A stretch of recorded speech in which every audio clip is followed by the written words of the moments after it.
అన్వేషణ అని చెప్పి ఒక పర్సన్ యూట్యూబ్ స్టార్ట్ చేశారు. ఆయన చూస్తే ఇప్పుడు అలెక్కే చిట్టి పికల్స్ కి సపోర్ట్ చేస్తున్నారు. వాళ్ళు మా సిస్టర్స్ అని అంటున్నారు. అసలు ఏం జరుగుంటుంది? నేను నాన్ వెజ్ గురించి చెప్పనులే కానీ చిట్టి పికిల్స్ గురించి అయితే చెప్తాను. ఇప్పుడు మామూలుగా ఒక బ్రాండ్ ఉంటదండి. సరే, వాటర్ బాటిల్ ఉంటది, కిన్లీ వాటర్ బాటిల్ ఉన్నది. మనం బయట డబ్బాలలో కొనుక్కుంటే 20 రూపాయలకు అమ్ముతాడు. ఒక 5 స్టార్ రెస్టారెంట్ పోతే ఒక 50 రూపాయలు ఉంటది. ఇంకా మంచి హై క్లాస్ పోతే 200 ఉంటది. అంటే మనం ఇక్కడ వాటర్ బాటిల్ అక్కడ వాటర్ బాటిల్ సేమ్ రేట్ రావాలంటే రాదు.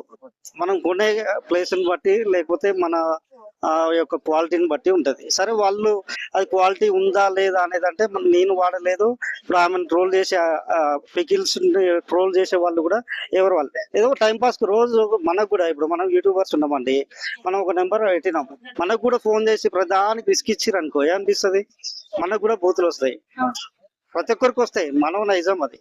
అంటే నేనేమంటున్నా అంటే వాళ్ళు ఏదో ఒక వీడియో బయటకు వచ్చింది దాన్ని ట్రోల్ చేయడం తప్పంటున్నా. ఇప్పుడు ఆ పికిల్స్ అనేటివి ఈ రోజు మీరు నేను మాట్లాడుకోవడం, మీరు ఒక వీడియో చేయడానికి కారణం వాళ్ళు ఎంతో కష్టపడితే గానీ ఆ స్టేజ్ కి వచ్చి ఉంటారు. కానీ ఓవర్ నైట్ లో ఒక వీడియోనో లేకపోతే ఆడియోనో పట్టుకొని మనం బ్లేమ్ చేయడం ఎంతవరకు కరెక్ట్?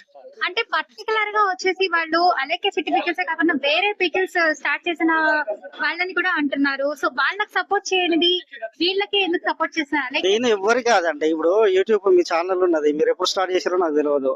దానికి మానిటైజేషన్ కావాలంటే 3 నెలలు పడుతుంది, కొంతమందికి 6 నెలలు పడుతుంది, 1 సంవత్సరం పడుతుంది, కొంతమందికి 2-3 సంవత్సరాలైనా పట్టదు ఒక ఫేమ్ రావడానికి. ఓవర్ నైట్ లో ఒక వీడియోని పట్టుకొని ఒక ఆడియోని పట్టుకొని ఆ వ్యక్తులు ఎవరైతే ఉన్నారో వాళ్ళని బ్లేమ్ చేయడం తప్పంటున్నా. అంటే అట్లా 6 వచ్చినాయి, 6 క్లిప్పులు కూడా ఆడియోలు కూడా 6 కాదు కానీ 60 రావచ్చు. ఇప్పుడు వాళ్ళకు 1,00,000 మంది సబ్స్క్రైబర్స్ ఉన్నారు. సరే, తిట్టుడు అన్నట్టు కాదు నేను చెప్పేది ఏంది.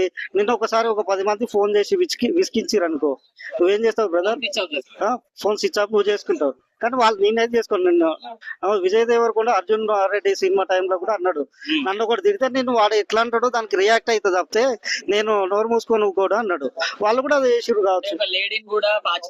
లేడీ అయితేందండి, ఇప్పుడు వాళ్ళు కూడా లేడీస్ కదా, వాళ్ళు లేడీసే కదా.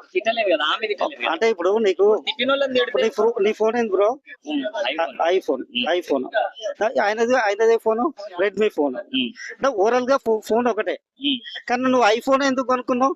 బ్రాండ్ నీకు డబ్బులు ఎక్కువ ఉన్నాయని అనుకున్నావు. చిట్టి పికిల్ బ్రాండ్ అంటున్నారు కావచ్చు, వాళ్ళు అనుకునేటోళ్ళకి బ్రాండే కావచ్చు. ఇప్పుడు ఆయనకు రెడ్మీ కూడా బ్రాండే కావచ్చు. నీకు ఐఫోన్ ఎట్లా బ్రాండ్, ఆయనకు రెడ్మీ అట్లా, నాకు సామ్సంగ్ కూడా బ్రాండ్ కావచ్చు. దాన్ని పట్టుకొని మీరు ట్రోల్స్ చేసి పాపం వాళ్ళు ఏదో సంవత్సరాలు కష్టపడి ఆ స్టేజ్కి వస్తే ఓవర్ నైట్ లో జీరోలు చేసి వాళ్ళని మొత్తం బ్యాడ్ చేసి main stream media social media మనలాంటి యూట్యూబర్లు కూడా చేయడం అనేది ఇంకా దారుణం. ఇప్పుడు మన ఛానల్ కూడా అంతే. ఇప్పుడు నువ్వు 4 వీడియోలు పెట్టాగానే ఒకరికి నచ్చొచ్చు, ఒకరికి నచ్చకపోవచ్చు. ఇప్పుడు సోషల్ మీడియాలో ఉంటది, మన పవన్ కళ్యాణ్ నచ్చవచ్చు, వైసీపీ వాళ్ళు పండగ కూతులు తిడతారండి, జగన్ అంటే టీడీపీలు తిడతారు. అలాంటప్పుడు నోరు మంచిది, ఎవరిది నోరు మంచిది? నీది మంచిదా నాది మంచిది? అందరు అంతే, హ్యూమన్ బీయింగ్స్ అందరూ ఒక్కొక్కరు ఒక్కొక్క రకంగా రియాక్ట్ అవుతారు. ఫైనల్ గా ఇప్పుడు నాన్ వేసిన వాళ్ళని సపోర్ట్ చేయడం కరెక్టే అంటారు. నాన్ వేసిన వాళ్ళని సపోర్ట్ చేయడం అని కాదు, ఎవరిని అయినా కానీ ఒక ఫేమ్ వచ్చినది. ఈ మధ్యలో ఒక ట్రెండ్ అయితే చూస్తున్నాం, యూట్యూబ్ లో ఎవరు ఫేమస్ అవుతాడో వాడిని ట్రోల్ చేయడం, వాడిని జీరో చేయడం.